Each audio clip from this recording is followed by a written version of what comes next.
Hey guys, it's Sam, and these are my most disappointing books of 2022. Now you might be thinking, girl, you already did a worse books. No. This is different. These are books that, not all of them are bad. Some are like not my favorite, but these are all books that were like maybe middle of the road, maybe a few that like I didn't hate, but I just thought were, like most of these I thought were gonna be 5 stars or like a solid high 4, you know, and they weren't. And that's disappointing for me. There's a lot of people's favorites on here, so again, that no one misunderstands. It's not that these books are bad, it's just that they weren't quite as good as I expected from my personal experience. Number 1, coming in hot with Jade City by Fonda Lee. I am still so incredibly undecided about if I will continue this series because every time I talk about it, it's gonna happen again in the comments of this video. I guarantee it, go check it out. I will get some people saying, I hated the first book, loved the rest of them. I loved the first book, loved the rest of them. I loved the first book, hey, there is no consensus about this series in the way that I thought there was before I read the series. Like before I read the series, this is one of our book club books. Book club was cursed this year. Before I read the series, I'd only heard good things. And it has all the ingredients of things that I should like. So it was like a 3 for me, but it almost put me in a reading slump. And I still kind of want to try. I don't know. I might continue because people talk about Jade Legacy like it's the best thing ever written, but of course those are the people that kept reading the series. So they liked it too. I don't know.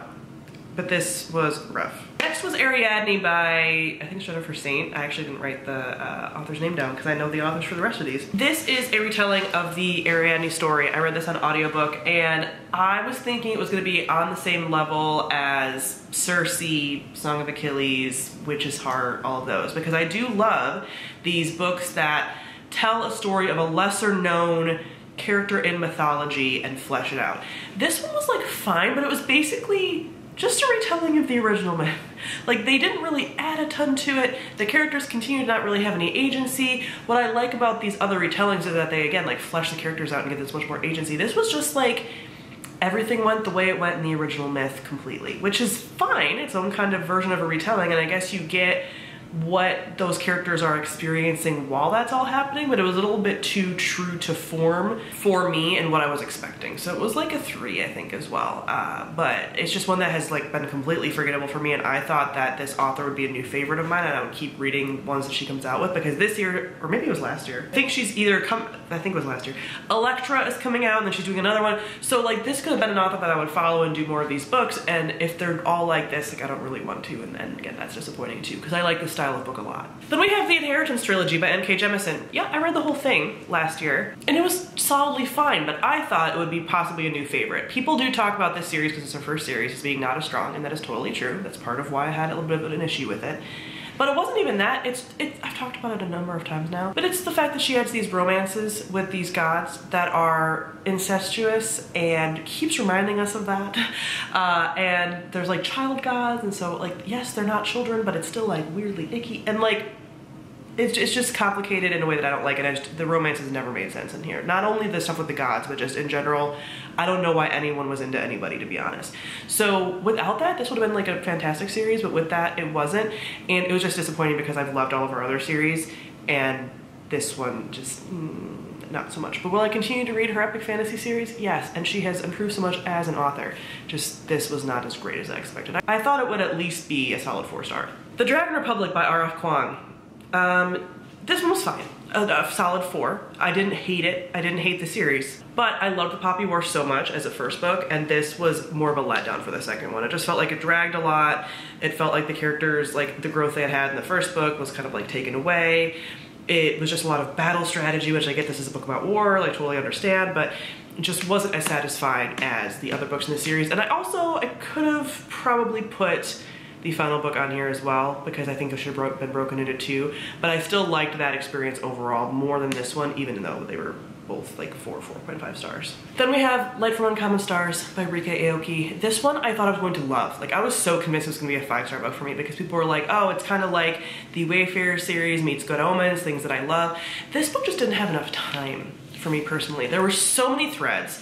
It's a mix of like sci-fi, fantasy, everything, but there's so many threads and so many things it's tackling, and I truly just don't think I had enough time to have the depth that I was expecting and wanting, and I feel like if it would have taken some of those pieces out and just been a little bit more focused, I would have personally enjoyed it more.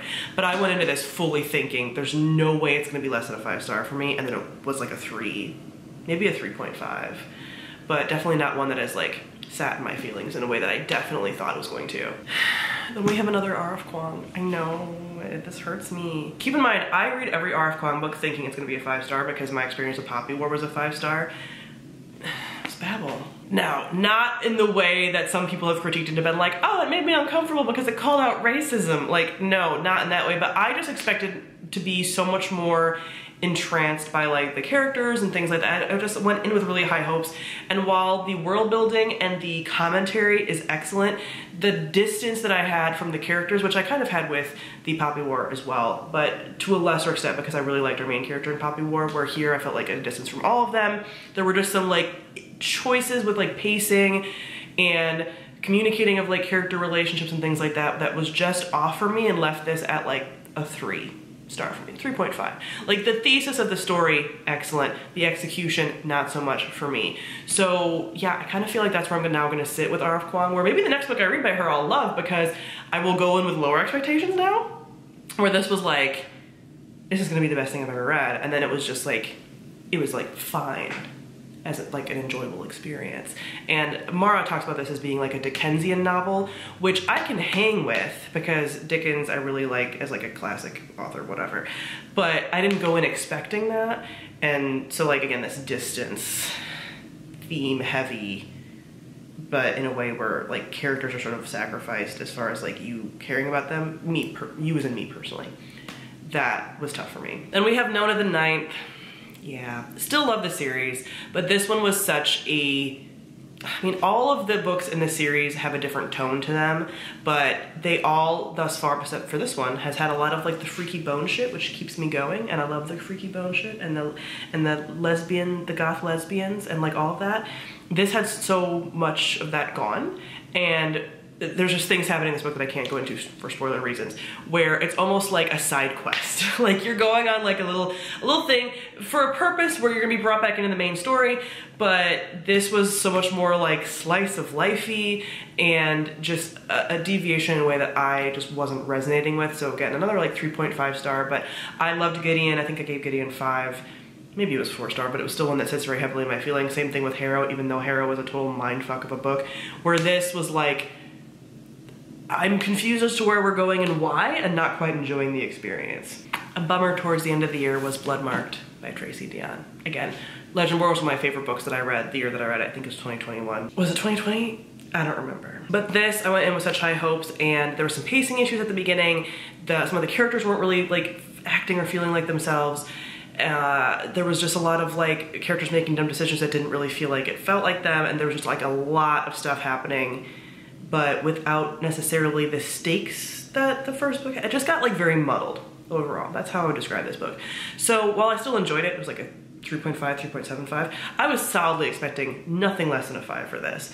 So I think I had a little bit of second book syndrome, and I'm hoping that the finale nails it again. Then we have the Atlas 6 by Olivia Blake. This was one that I was like, maybe I won't like it, but generally speaking, I thought I was going to. I was hearing nothing but good things because it is like a dark academia type series where everyone's like not kind of likable, and I'm into that. But this was just overly written. Her writing is like a little bit just too much, a little bit pretentious, but like in the way that she's trying to sound pretentious, it's very like put on, and I didn't find myself super invested. The ending left me invested enough to continue with the series, and I am going to, but I think I gave this book a 3. I mean, most of these on this list are 3-star reads, and that's what makes them kind of disappointing. Is like, I expected them to be 5, and then they're 3. So this was just like, and for how hyped it was, not what I was expecting. I thought it was gonna be a juicier, enjoyable read for me.